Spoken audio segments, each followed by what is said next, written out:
Hozir bir telefon bo'ldi, shunga bir aytib o'tmoqchiman. Biz insoniyatda bir ajoyib xususiyatlarimiz borda. Yaxshilikka tez ko'nikib qolamiz, yaxshi hayotga. Ozgina qiyinchilik bo'lsa, tipirchilab qolamizda.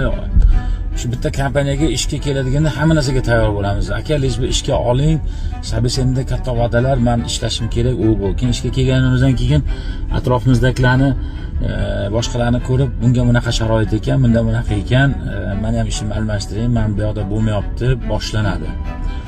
Kecha hamma narsaga tayyor bo'lgan odam. Bu bitta misolda iPhone 15 da orzu qilamizda, keyin qo'limizga tushgandan keyin endi 16siga, 17siga xullas kalom mana shunaqa holat bo'ladi-da.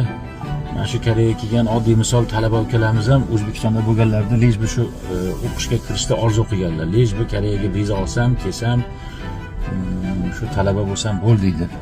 Keyin Amerikaga kelgandan keyin endi boshqa holatlarni qidirishni boshlaymiz. Aytmoqchimanki, boriga shukr qilsak, bugungi holatimiz bilan baxtli yashasak, yaxshi bo'ladi deb o'ylayman. Salomat bo'lasiz.